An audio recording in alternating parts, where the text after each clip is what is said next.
Bien, poco a poco vamos retomando todos nuestro asiento y por tanto la agenda de trabajo que tenemos prevista para hoy. Saben que es intenso el programa, así que les voy a pedir que rápidamente vuelvan a acomodarse porque ya tenemos a nuestros siguientes ponentes ya en su sitio. Saben que tenemos tres grandes desafíos por delante: desafío tecnológico, desafío económico y desafío social.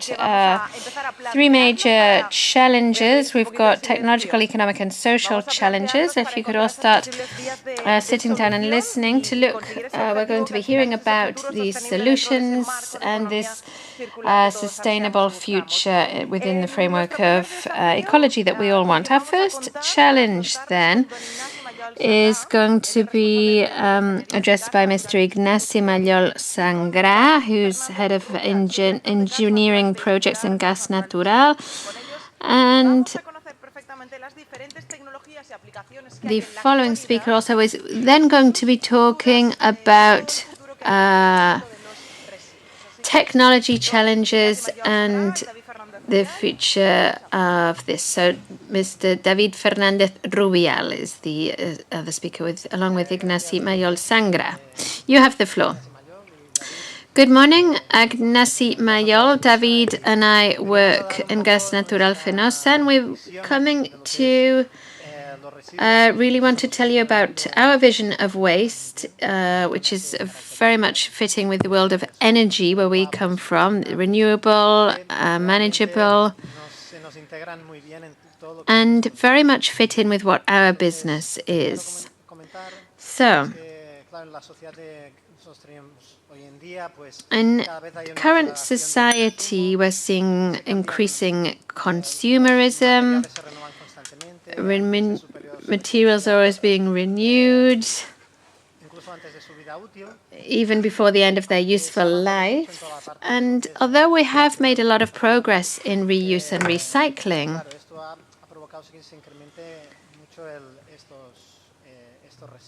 there is still a lot more waste being generated. So the ongoing problem is what happens when waste is not recyclable.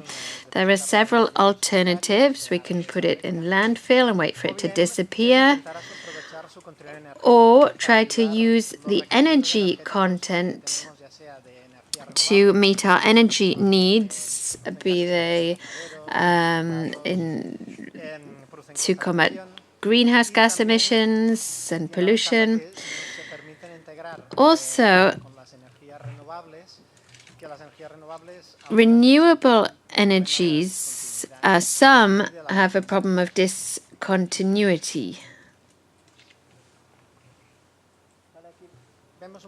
So, let's look at use of waste. If we start from the bottom, our customers use energy to meet specific needs, and our customers require continuity, quality supply, and they want energy to be supplied as cheaply as possible. Increasingly, society is also asking to integrate renewable energies in their energy supply. Can we do all of this with waste? Well, a few years ago in Gas Natural Fenosa, we carried out a study, and in Spain, it was thought that up to 8% of primary energy consumed could be met this way. However, waste isn't understood as a source of energy, but rather a transitional energy towards a circular economy. We're talking about reusing and recycling. So, the diagram then to get to the end user is to carry out transformation, to transform this waste that could be liquid, gas, or waste into energy that is as close as possible as the energy use that the user needs. So there are various types of transformation that can be carried out from recovered fuels. You get energy vectors that could be electricity or steam. It could even be renewable gas, similar to natural gas, that users could use directly with their equipment.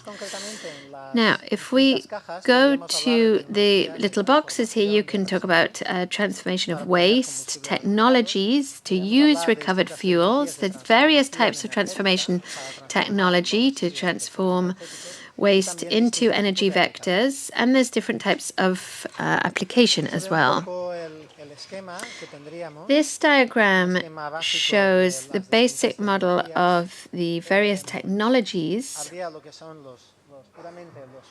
We have treatment of waste that obtains recovered fuel, which has properties that can be used and that makes them much more efficient. And then at the top, there's treatments for waste that are more liquid type waste, for example, oils and other types of lubricant, to be able to obtain biodiesel, for instance. And from other types of waste, you can also get bioethanol. And then there's treatment that seeks to get gas fuels. Now, once you've transformed these, you apply energy transformation technologies.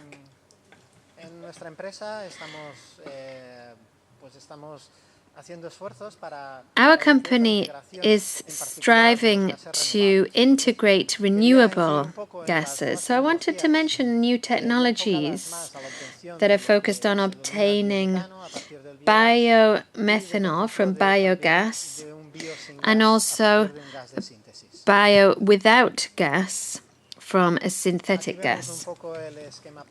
Now, this is the model that we're looking at. On green, the green line, you can see the biomethanol line. You have anaerobic digestion, which gives biogas, and there are upgrading technologies which are commercially available, and these give biomethanol. This is the most developed line at the moment. In addition, there are projects and research going on into power-to-gas technology, which is hydrogenation of CO2, the surplus CO2 from the upgrading, using hydrogen from renewable sources. And when the CO2 reacts with hydrogen, this would provide a greater quantity of biomethanol.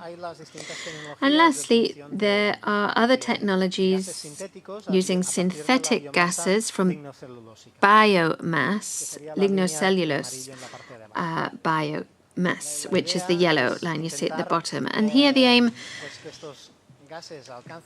would be for gases to have sufficient quality to make them comparable to natural gas and to be able to integrate both energy vectors. What's the advantage? Well, biogas currently, when it's used, is used to generate electricity, for example, in fuel engines. You can inject gas into networks, and if you can do that, you can really extend its use and improve efficiency also. So I'm now going to hand over to David, my colleague, who's going to tell you a little bit more about these technologies.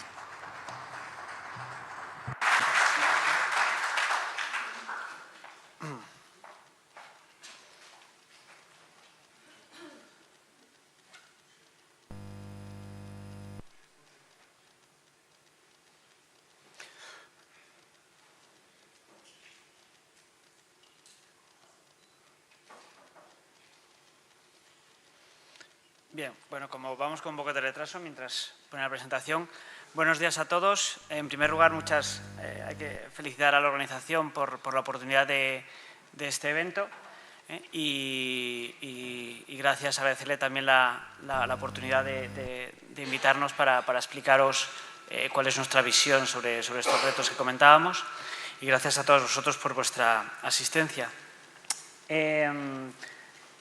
A continuación de la presentación que os ha hecho Ignasi, quiero mostraros ahora una aplicación más directa, más al mundo real, de lo que los residuos y su generación de biometano pueden aportar como uso a la sociedad, ¿no? En este caso vamos a hablar del biometano y vamos a concretamente aterrizarlo a lo que es la inyección en la red de gas natural y su uso en movilidad. Bien, el reto del triángulo mágico que antes comentábamos es un reto que no se escapa a los... Of the micro triangle that we were talking about before is something that's very much being tackled in Europe, and we do have ambitious goals on use of renewable energies. One of the Commission's targets is to reach 20% renewable energies, and we can do that by producing biomethane. So this shows biomethane plants in Europe. This comes from the European Biogas Association.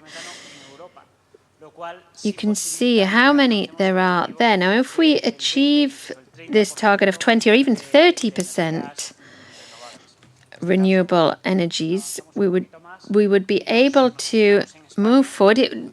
Coming now to Spain, you can see potential biomethane plants in Spain.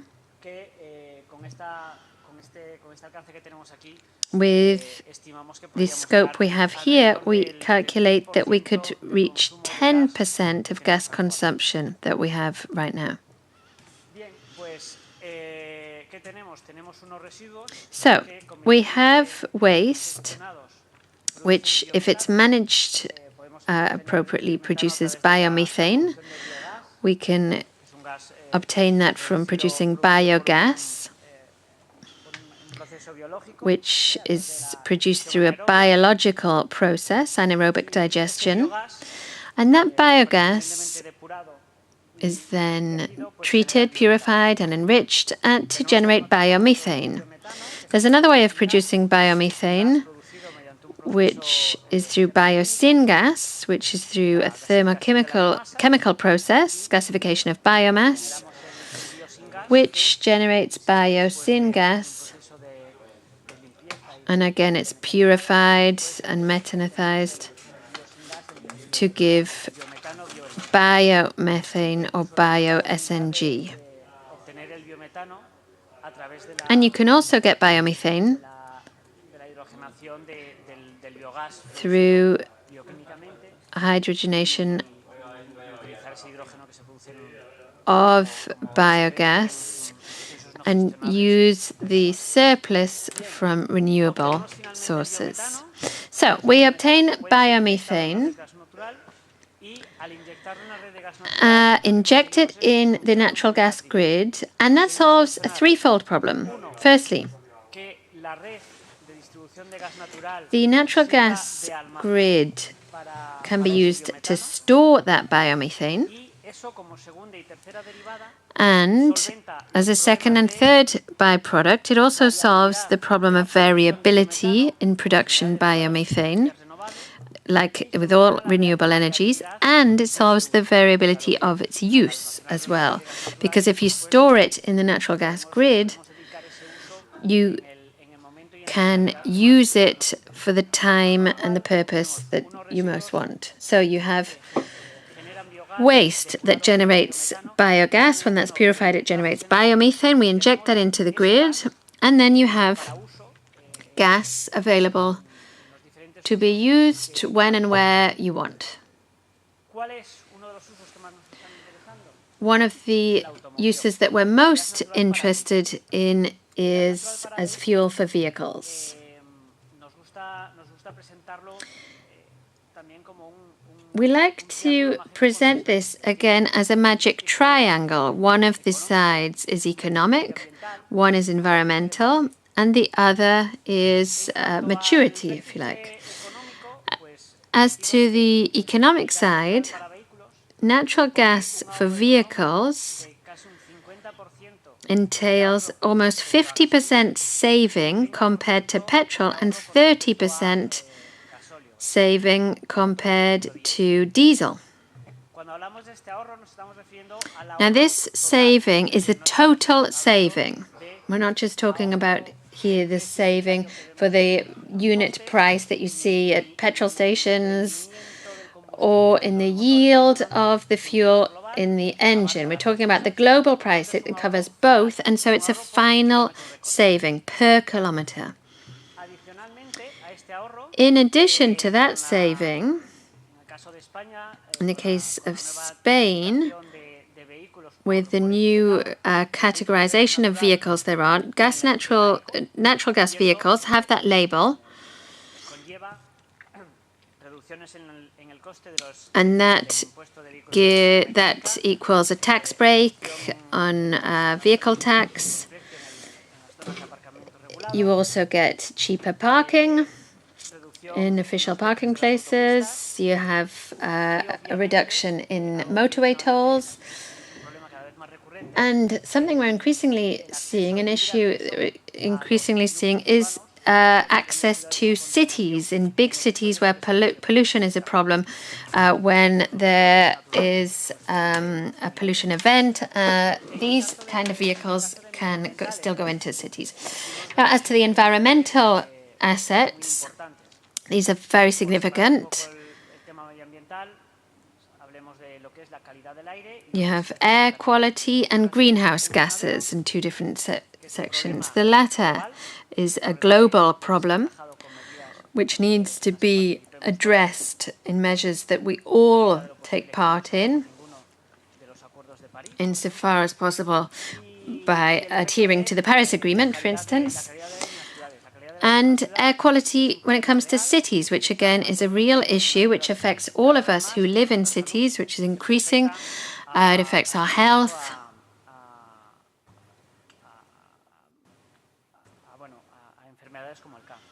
And has an impact on diseases, on illnesses like cancer, for instance.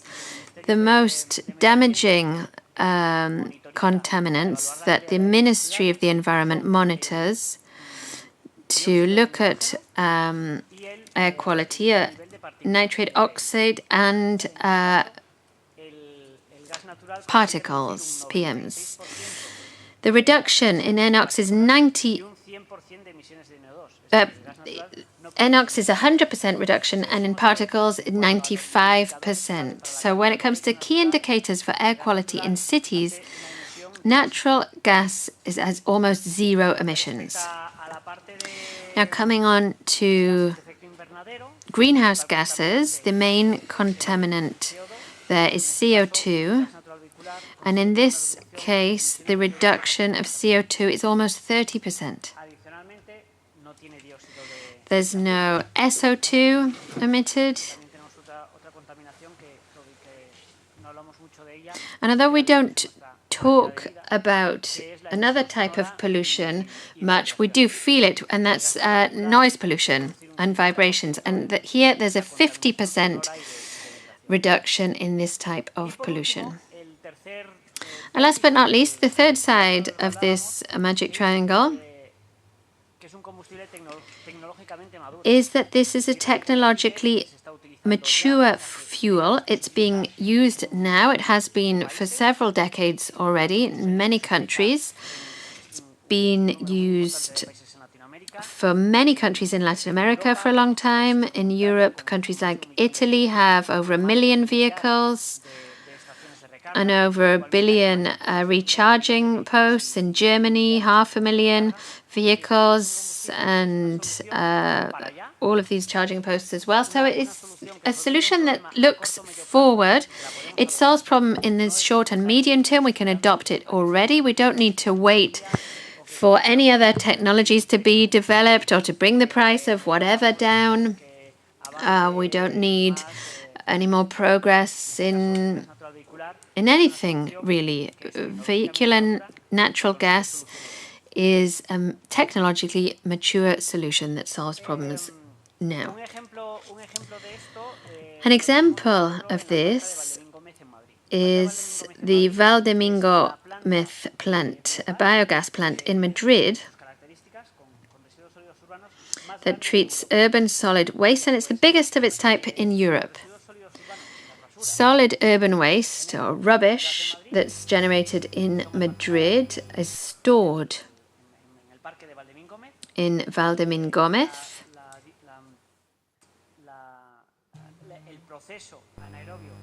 The anaerobic process obtains biogas. We purify that, enrich it to obtain biomethane, which is injected into the grid. And just to give you an idea, all the biomethane that's injected into the grid could supply 450,000 waste collection trucks that circulate in Madrid, and does supply those. All of those rubbish trucks, 450,000 used in Madrid, are fueled with this biomethane. So that just gives you one more example of images that we've seen repeatedly already on the circular economy. So the city generates waste, the rubbish generates biogas that's treated to get biomethane. We inject that biomethane into the grid,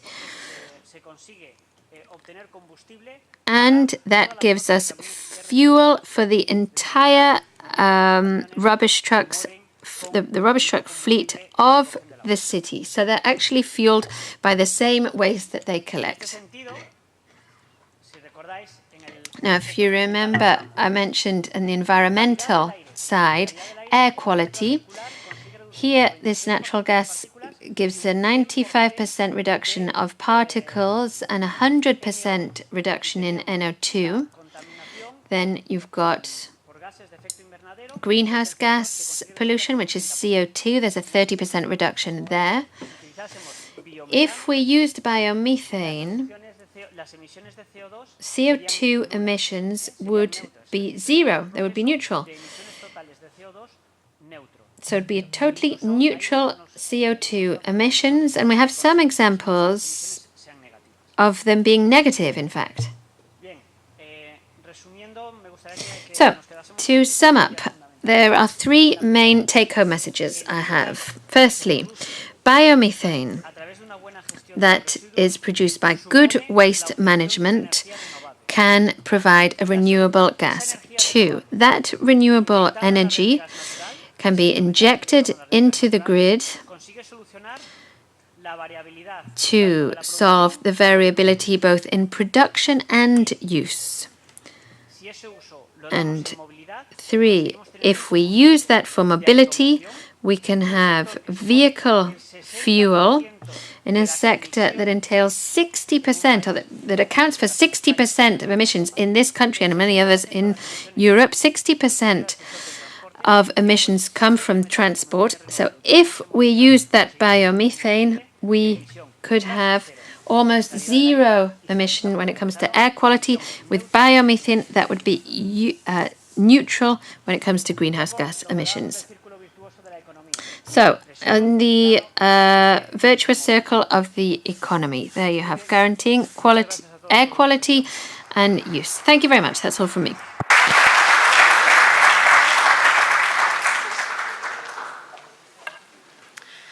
Doctor en Ingeniería Civil por la Universidad. Civil engineering from the University of Tennessee, US. He's spent a lot of his professional life teaching health engineering, and in addition, he directs the Engineering and Public Works Department of the University of Chile. With Christian, we're going to be looking at the technological revolution in terms of mechanical biological treatment of mixed fractions to increase the recovery of recyclable fractions. So the floor is yours, sir. Good afternoon. I would like to thank you for having invited me to be here. And here we go. My paper? Yep.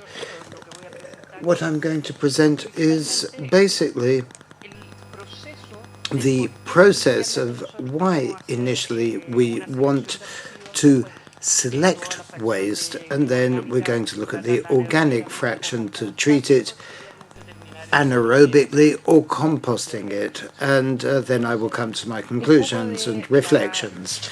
So, the management of solid waste.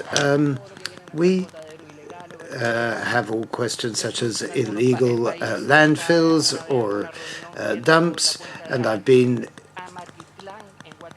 at meetings dealing with the Amatitlan basin, and one of the mayors said one of the big problems that we have is that we don't have a river where I can chuck my waste. So we, went from there to landfills, and then we have all of the new alternatives where we can look at incineration, gasification, energy valorization. So, looking at the overall figures from Chile, over time we've gone to healthy landfills where we have reduced the use of landfills, and also we've looked at illegal dumps. This is leading us to our problem now. Dumps, landfills, we have the problem with the lixiviates, the impermeabilization, the placing of hazardous waste there, the control of the perimeter, where we have people living within these areas, these legal landfills. So the problem that this is going to generate is going to be other vectors such as pigeons, gulls, disease, odor, the lixiviate which escapes, and this is all going to lead to more serious problems where we're going to have pollution, we're going to have fires, the instability of the ground. But, excuse me, sorry. All of these most common problems are not so visible when we started to look at the problem of fires,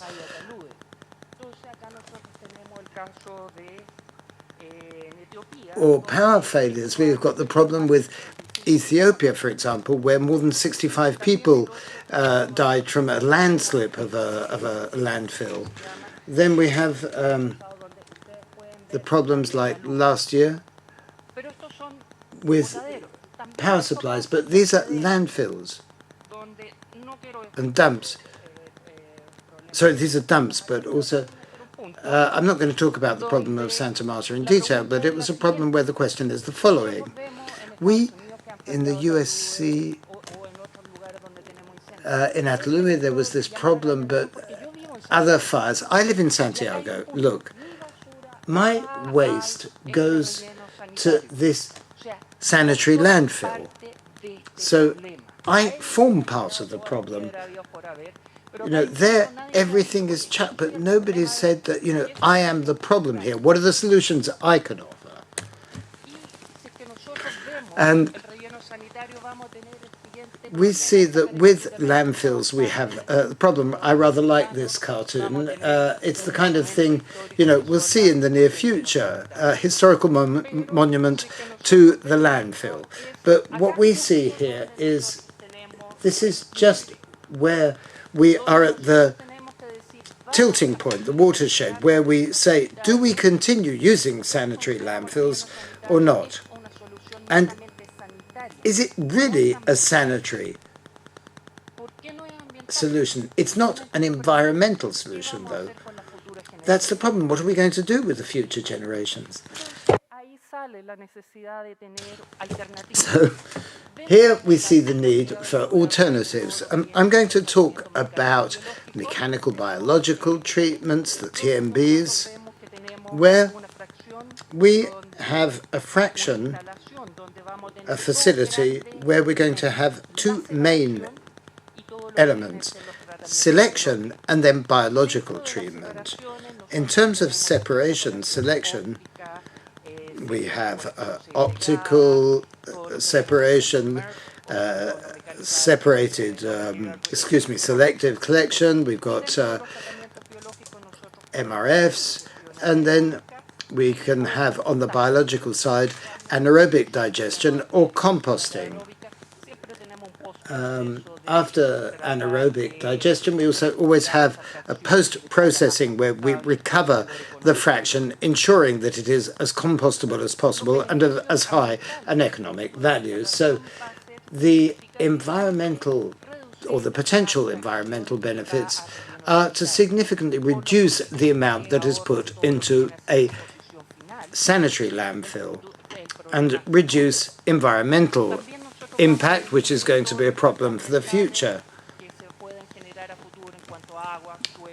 Also, we will reduce the amount of impact it can have in terms of the water and the air. And then we also have the option of energy recovery. In terms of financial benefits, we see that at least 40% of the waste can be saved from going to a landfill. We're also going to reduce transport costs.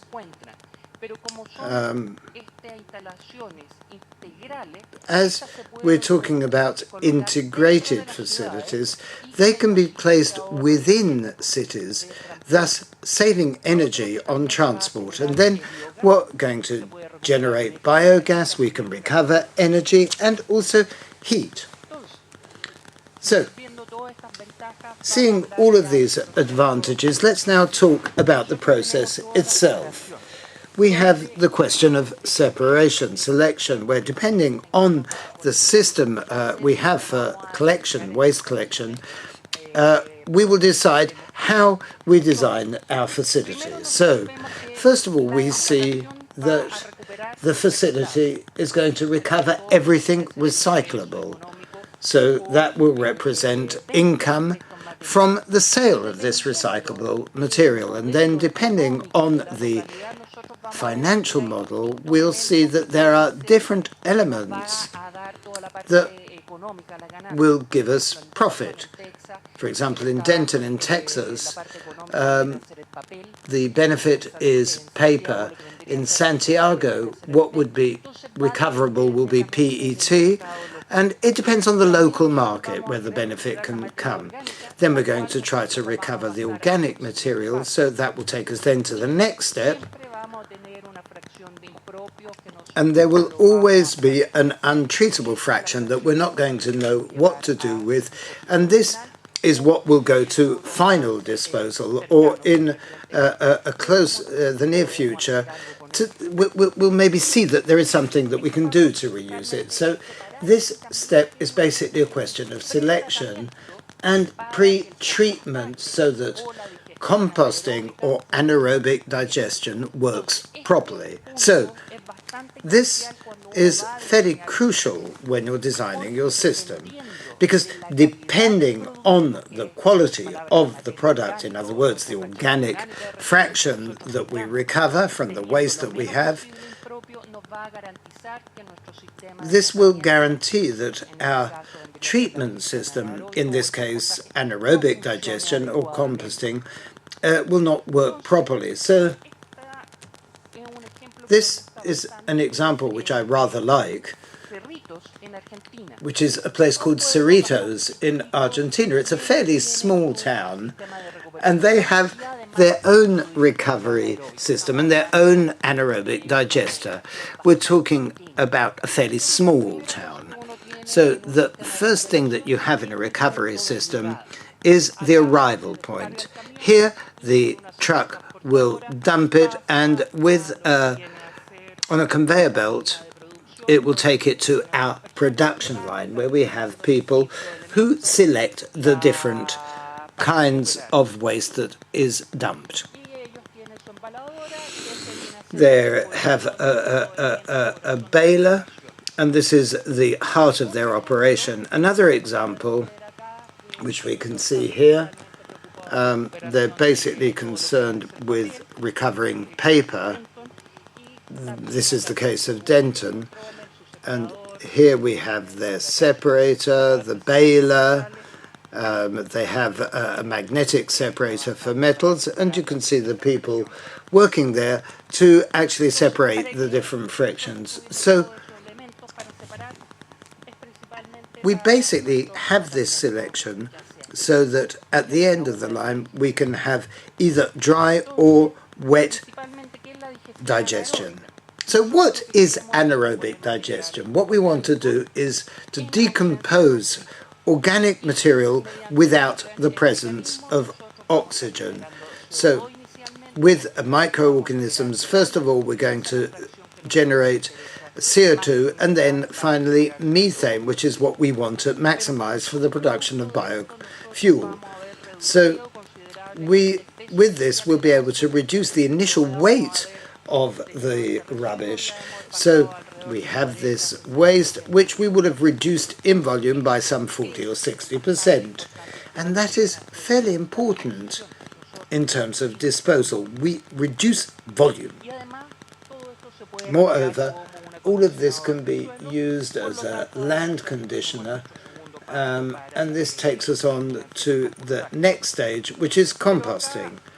But here, there's a very important point. We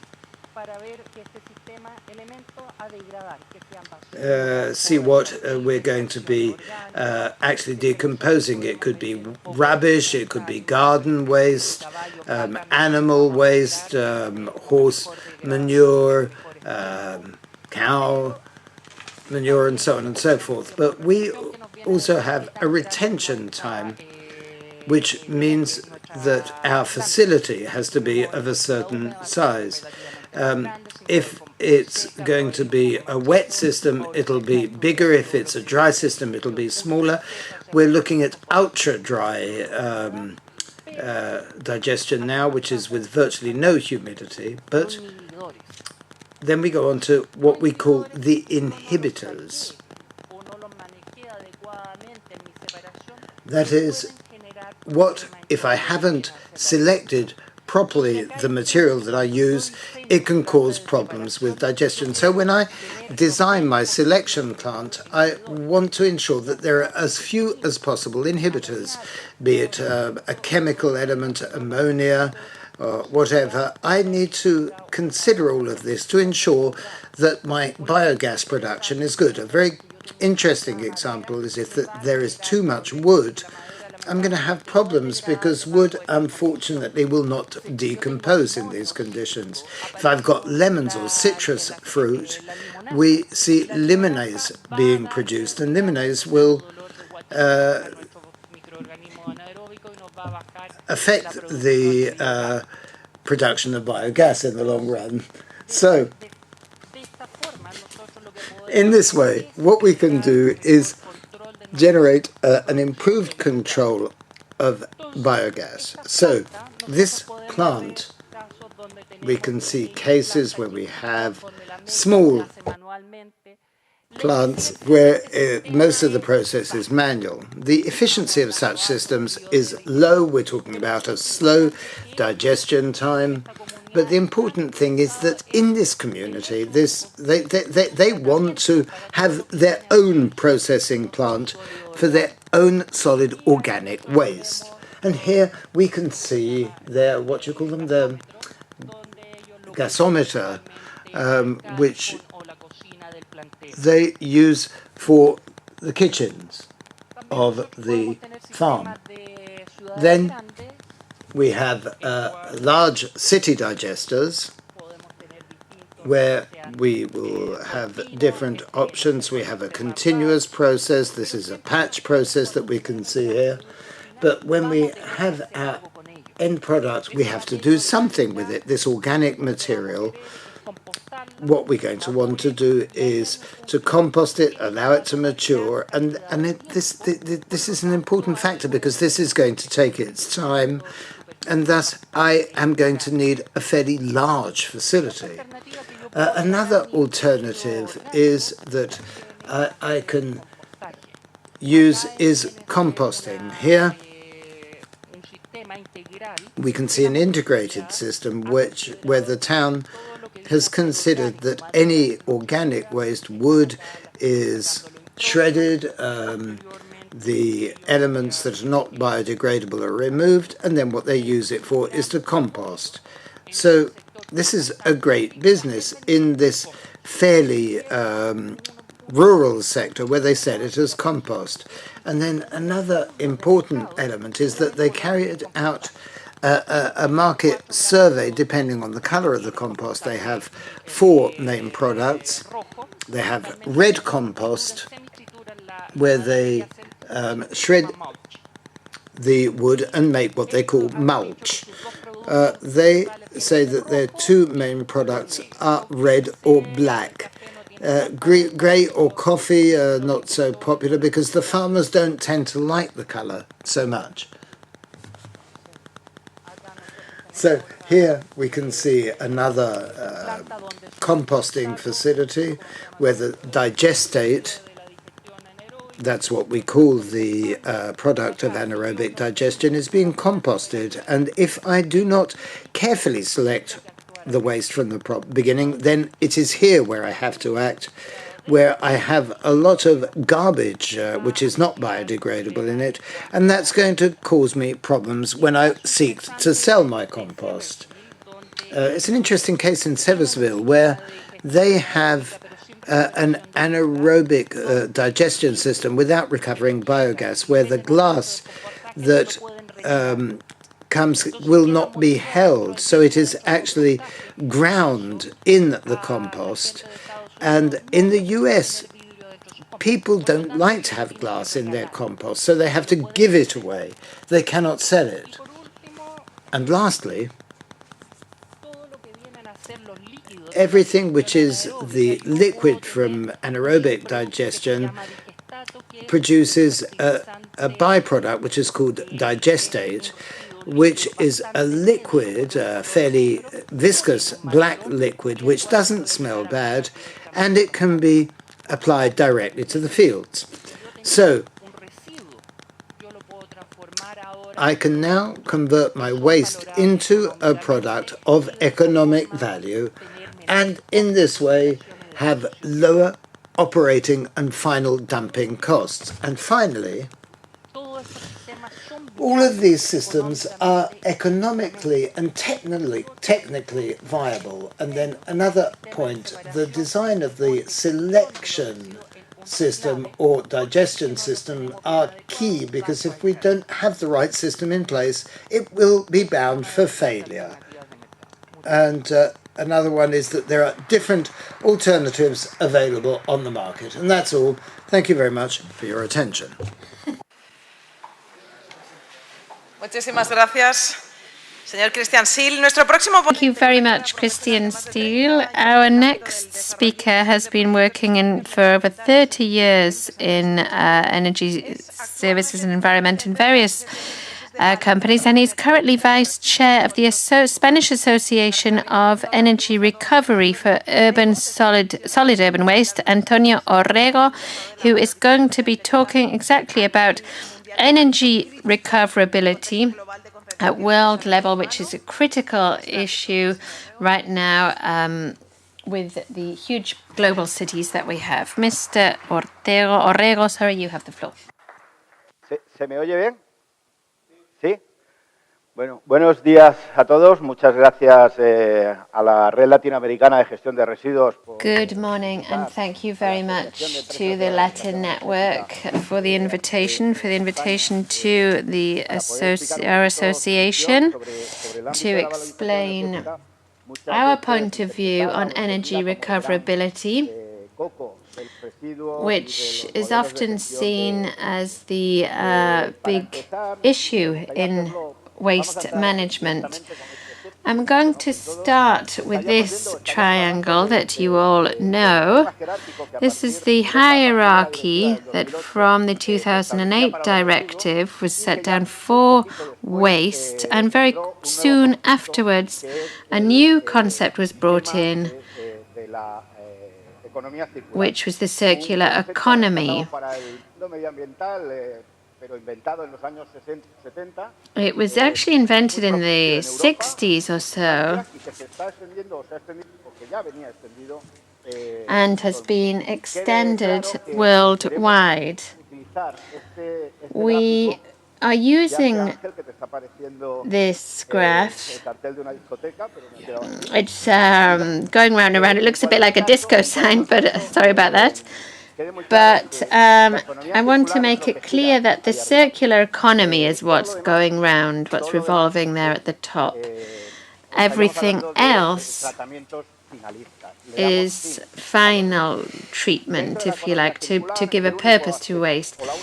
Within the circular economy, the only thing we can do to reincorporate waste in the circuit that for whatever reason we haven't been able to leave in the system, the only way to do that is to give them an energy or material use. If you look there, you've got waste that's untreated, the rejection, no recoverable, toxic, not very much waste that is not recoverable at all. And I want to make it clear that energy recoverability is the lesser of all evils to the big disaster that we should be very worried about, which is that over 1.5 billion tons of waste currently ends up in landfill. Now that should be totally inverted. We've got 70% of material that goes to landfill, and it should be the opposite. It should only be 30%. So that's our idea, and that's what we want to establish first. I'm now going to show my video. Cada habitante de este planeta produce al año, como media, cerca de 500 kilos de basura de todo tipo. Si tenemos en cuenta que en la actualidad somos ya más de 7.000 millones de personas las que vivimos en este pequeño mundo, el resultado que obtenemos son toneladas y toneladas de residuos. O lo que es lo mismo, una ingente cantidad de recursos naturales desperdiciados para un planeta donde estos son limitados. El objetivo común de todos debería ser disminuir el impacto medioambiental y económico que trae consigo la basura y crear un mundo más verde, apostando por modelos sostenibles de gestión de residuos urbanos basados en las 4 Rs. Reducir, reutilizar, reciclar y recuperar energéticamente la parte no reciclable. Porque al reducir generamos menos residuos. Al reutilizar alargamos la vida útil de los productos. Al reciclar transformamos los residuos en nuevos recursos. Y al recuperar energéticamente aquellos desechos que no se pueden evitar, reutilizar o reciclar, aprovechamos la energía contenida en los mismos en forma de calor y/o electricidad. ¿Os acordáis de esos cerca de 500 kilos de residuos que cada uno de nosotros generamos al año? Pues bien, aun a pesar de que muchos de ellos se pueden reciclar o reutilizar, existe un porcentaje que, dadas sus características, han llegado al final de su vida útil. Entonces, ¿qué hacemos con estos residuos? La solución, tal y como se contempla en la normativa vigente, está en la valorización energética, ya que permite ponerlos en valor y extraer el potencial calorífico contenido en los mismos, evitando su depósito en vertedero, la opción menos deseable, dado su negativo impacto para el entorno natural y la salud pública. La valorización energética de la fracción no reciclable nos permite abandonar el caduco sistema de economía lineal, caracterizado por la máxima de usar y tirar, y avanzar hacia una circular en la que los residuos son concebidos como recursos de utilidad. Y es precisamente en este contexto en el que se enmarca AEVERSU, Asociación Española de Empresas de Valorización Energética de Residuos Urbanos, entidad sin ánimo de lucro, adscrita a la CEWEB, Confederación Europea de Plantas de Valorización Energética, cuyo principal objetivo es apoyar un modelo de gestión sostenible que cierre el círculo de aprovechamiento de los residuos, contribuyendo a la protección medioambiental. Son 10 las plantas integradas en AEVERSU, a las que habría que añadir Cetrasa, con sede en Andorra. Todas ellas tratan de forma conjunta más de 2,5 millones de toneladas de residuos anuales, produciendo del orden de 1.600.000 megavatios hora, energía con la que se podría abastecer a alrededor de 450.000 viviendas. La obtención de energía a partir de los residuos no reciclables constituye un sistema plenamente instaurado en los países europeos más avanzados y respetuosos con el entorno, que son precisamente los que más reciclan, los que más recuperan energéticamente y los que menos vierten, con la particularidad de que las plantas de valorización energética están sometidas a unas exigentes medidas ambientales, mucho más estrictas que las que rigen para otras infraestructuras industriales. En todo caso, el vertido cero constituye el último objetivo de la valorización energética, la verdadera energía de la economía circular.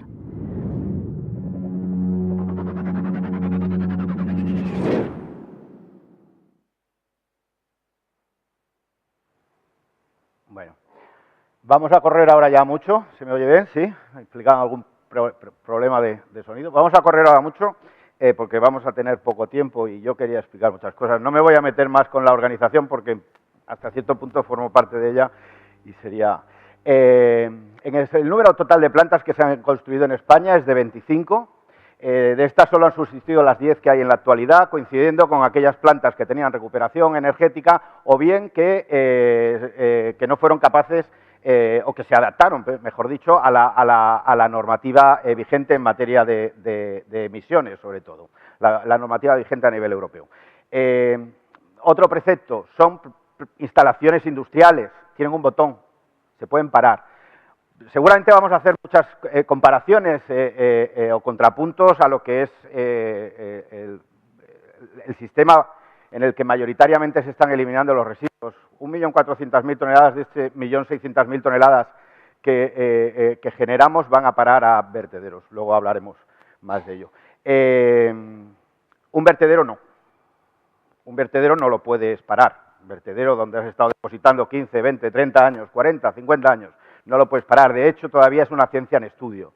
De hecho, tanto los asentamientos como la producción de lixiviados, como la producción de gases es todavía una ciencia en estudio. Sí. La realidad española, 10 años desde la puesta en marcha de la última planta, nos podríamos considerar que es coincidiendo con la crisis, desde el 2007, la realidad es que ha sido por una falta de políticas... Basically, a lack of serious political will in waste management. In Spain, governments during this time haven't taken a stance on it and have probably, focused more on managing the crisis. Since the 2008 directive setting out the waste hierarchy, no plants have been built in Spain. Another figure. Of the plants we have in Spain, 5 are managed by public companies, 2 mixed, 4 through tenders, and only 1 in Guipúzcoa. I don't have time to tell you how difficult that has been to keep that plant going. But it's gone into receivership twice. Here you can see some figures on the plants that we have, the tons that they're treating last year. This is possibly data for last year. It's not updated every year, but it shows you the potential, electricity generation, and number at the bottom, number of jobs as the bottom line there. Very often, a plant is comprehensive and deals with all treatment. And again, energy recoverability is the last link in the chain. It's not that it's compatible, but rather that it's complementary to other prior waste treatments when they haven't been separated. Firstly, here you can see other plants, and we've got other people from the Latin American delegations who might be able to visit that. Bilbao, you've got Madrid there. Melilla, an autonomous city, San Adrià de Besòs, top right there, that we're just right close. That is right next to this recreational port and is part of Barcelona's skyline. Perhaps it's one of the biggest in renewable energies in Europe. You've got Meruelo, bottom left, Tarragona, bottom right. Mataró, top left here, which you're going to visit tomorrow if you want, Andorra, which is in an unparalleled location. It's exceptional landscape there. Girona, which is going to be completely overhauled. So the situation in Spain is that we are champions in taking waste to landfill sites. This is where we are. And there's a big impact. We don't recover more, we don't have more energy recoverability, but we are the country that takes most rubbish to the tip.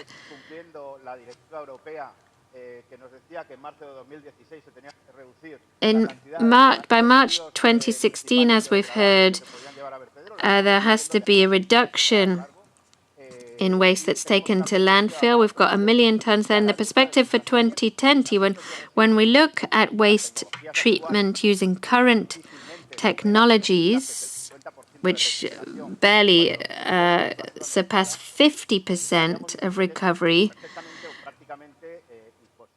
it's practically impossible, I think, to reach that goal, those European goals. So we won't be complying very probably with the goals for 2020. The new circular economy package talks about 65% recovery and reduction of 10% in total landfilling. The message is clear. The future is clear. All we need to do is plan and govern our waste management. So what do we give to Europe? We bring the average down in Europe. We generate a huge amount, millions of tons, you can see. And we bring up the percentage of waste that goes to landfill. We bring down the percentage that goes to recycling, 33%, and energy recoverability, we bring that down as well.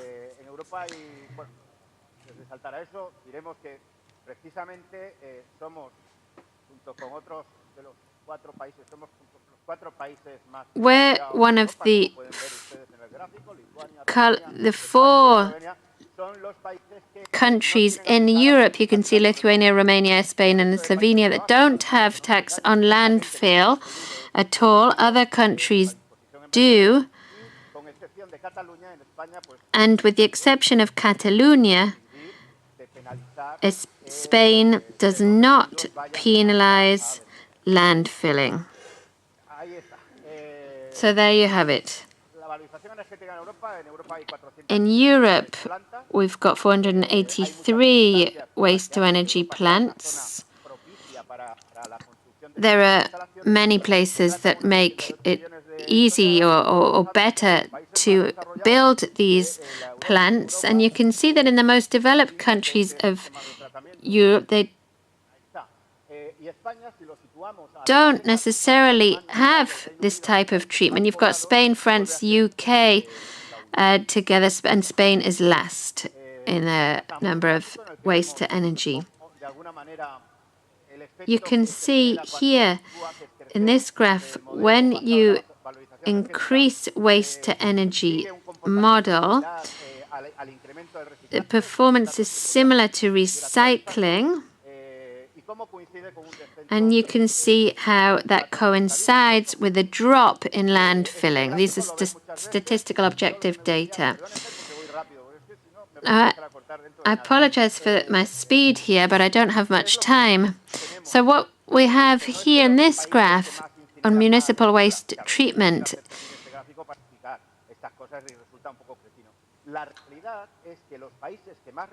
countries that recycle the most don't have landfills.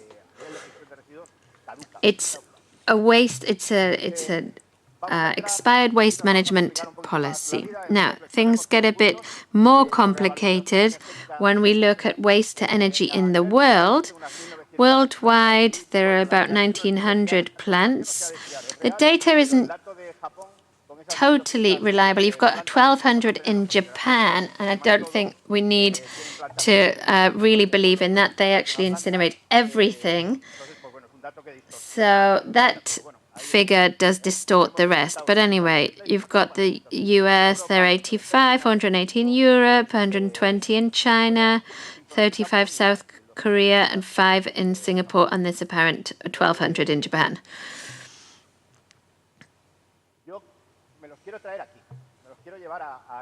Now, I want you to focus on this graph now. This is the Human Development Index.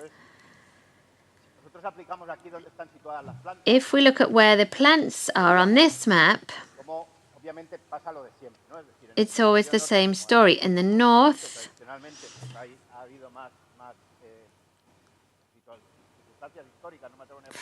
for historical reasons that I won't go into, there has been greater investment traditionally and historically.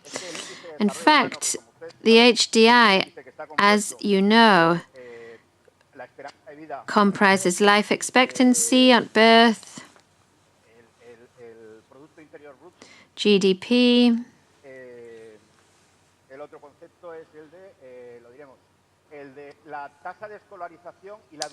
schooling, and the length of time that children stay at school. Now, on the latter, this gives us an idea of how cultured, how educated a society is going to be. Life expectancy tells us how long people are going to live, and the longer people live, the greater the population is. And with GDP, today, that is directly linked at least to consumerism. But you can see that this is changing, especially in some parts of the south. And the trend or the outlook suggests that we're living on a planet that will become more equal. Now, I'm also going to compare these plants with the 50 biggest dumps in the world, which is a campaign that our association wants to have closed down. Now, you can see that these dump sites are elsewhere. They're not in the same parts of the world as the previous map we saw, although there are some points, if we recall the previous graph of development index, we can suggest where more efficient, competent infrastructure to manage waste will have to be built. Now here we see concentration in cities. As you know, 2 to 3 people per second move into cities. And we now have superpopulations, which is slightly alarming when it comes to sustainability.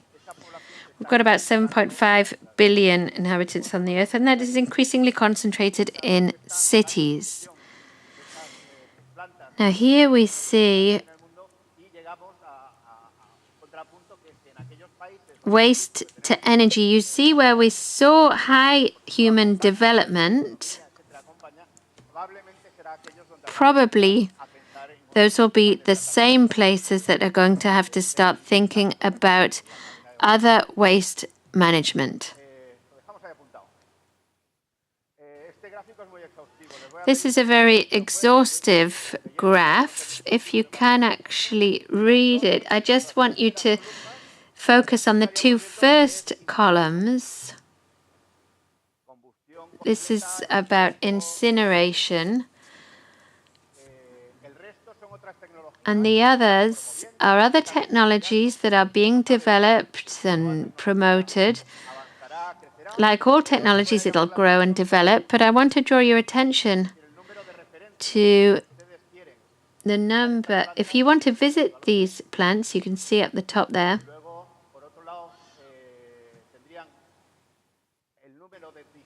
And then you have the available hours in operation. Waste treatment and management requires ongoing systems, obviously. You can't treat waste one day and then if the plant breaks down or something breaks down, take it to a landfill the next day. That can't happen. They all require gas treatment. And here we have data at the bottom that's also interesting on electricity production. In the two first, you see the highest performance there. Investment costs, second last line. We don't have data from all the other technologies. There's some studies being carried out on needing to review plants and build others. I'm finishing up here. Investment costs then, and then you've also got the gate fee per ton of waste. It would seem then that with $30, in many areas of Latin America, we said that was about $20 required to treat waste. If that's the total cost, it's not very good. If it's the cost for recovery treatment, it would be pretty similar. And that would be a good way to start using more environmentally friendly treatment than landfill. If anybody's heading a waste-to-energy plant, you've probably only got about 6 or 7 years left. Since the first seminar in Mexico, we've had 3 years on, and it now seems that they're going to be building quite a big plant in Mexico. So 3 years, they're 2 years on. 6 years is the average. And here is where you see most uncertainties. Our policymakers will know that these are difficult times. But we could draw conclusions, and I'm going to read these out. Energy to waste should be the preferred solution to any other final disposal. It's the only final disposal system that gives value to waste by obtaining energy. It's a strategic, efficient solution, especially for big cities. 2/3 of the electricity that we consume in the world comes from cities. 70% of CO2 that we produce comes from cities also. It's recommendable that waste-to-energy plants be in cities or as close as possible, actually, because they afford many options and can use heat for heating, heating networks for central heating, or aircon also. It's an environmentally friendly technology with exhaustive control of the emissions that are produced, particularly compared to landfill emissions that can be 20% higher, the emissions from landfill as compared to waste to energy. And that's not to mention uncontrolled landfills. And up to 50% of renewable energy is accepted.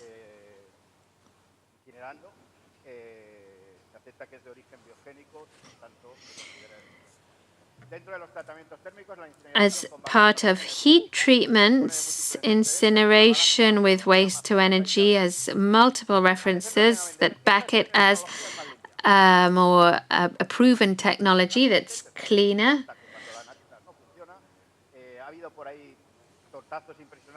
There have been major mistakes, but that doesn't mean that they stop working. There's been technologies that are low scale, that have very homogeneous products. Waste is the most homogeneous product of all.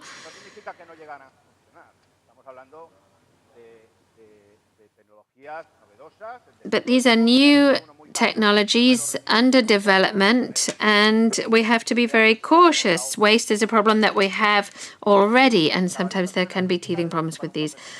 Waste to energy should play a key role in waste management in any country and should always be an alternative to landfill. It's not the solution, it's just the last link for proper waste management as part of the available technology that we have right now. And as far as Gunt said, that's all I have to say. I thank you for your attention.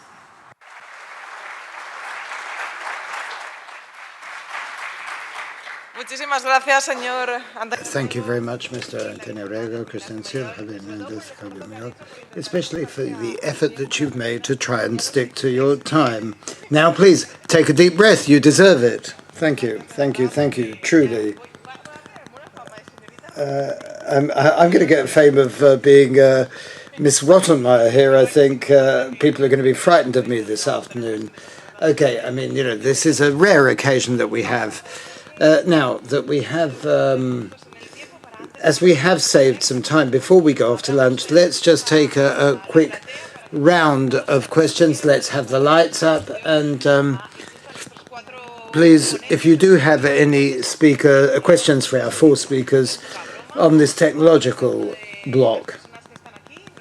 So I don't know if there's anyone here that would like to ask any questions, make any comments, because the technological challenge is something that people are... yes, there's a question over there, please. Please, could you take a mic? Hi, good morning. Well, I share virtually everything that Tony said, and my questions are for the previous speakers. The guys from natural gas, first of all, I was rather interested to see natural gas here at a waste treatment meeting. So what are you working with in terms of waste treatment? And, you know, how do you see the future challenges with respect to gas natural? And the other is for Mr. Seal, especially with regard to the TIMDs. I'm rather critical about them, most particularly with a view to the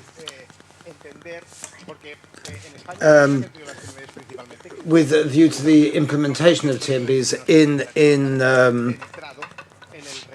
MBTs, excuse me, with regard to their implementation in Latin America.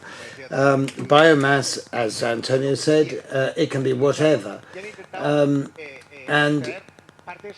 extract recyclable fractions from that which goes into the grey container. This is a terrible mistake, and here in Spain, I mean, we've seen it. On the one hand, my humble recommendation would be to make MBTs smaller, more specific in terms of waste. If you have an MBT, you know, make it with just recyclables. And most particularly to have integrated final treatment, either for a fill material or an energy plant. So I'm just interested in that. So my question is for Mr. Seal. If you anticipate MBT plants in Latin America doing this. Thank you very much. Let's start with Mr. Seal, and then we'll finish up with Ignacio Mayol and David Fernandez. Very important point when you design this kind of plant is, what is it that you seek in the end? That's important. And with regard to Europe, there's something that we have to put into the equation, and that is that the cost of labor in Latin America is far lower. Also, sanitary landfills are cheaper as well. So this is going to distort your comparison. So, I mean, if I want an MBT plant with a view to using a digester at the end, then, you know, I want it to be as pure as possible, because otherwise it's going to affect my composting. And so if I don't eliminate products that are not biodegradable to start with, then I'll have to remove them later. Well, that's what I'm saying. And I'm saying that it's like when, you know, they say that, you know, philosophy has been written from the Greeks onwards. So MBT with the, you know, biodegradable parts of fraction is not a success. If you attempt to remove that which is not biodegradable for whatever kind of digestion you want, be it dry or wet or whatever, with the kind of heterogeneity that you have in the grey waste containers, then it's not going to be operable. I mean, it's not going to be viable. We've seen that in Spain, and the same with composting. What do we want with compost? We want to sell the end product. Nobody wants an end product which has a lot of glass, which has a lot of metal or cloth or whatever in it. So obviously, if that's going to be used by a farmer or a gardener, it's not of interest. So, from my humble point of view, the more specific the collection, then the better, if you want to have success. Thank you. I don't know whether you have anything further to say, Mr. Seal, or shall we leave it there? Es que no, tampoco para que no se convierta en una especie de partida de tenis. We're not going to turn this into a tennis match, are we? Over lunch, you can have a chat about it. Now, the gentleman from Gas Natural and what the gentleman from the public said. Well, why we're here, Gas Natural Fenosa, we were invited by the Fundamental Foundation because in terms of waste and energy, there's a clear link. And so using waste to produce energy is something that concerns us. So, Gas Natural Fenosa is a gas company, but we also supply electricity. So we're interested in all forms of energy. So that's why we're here. And then in terms of...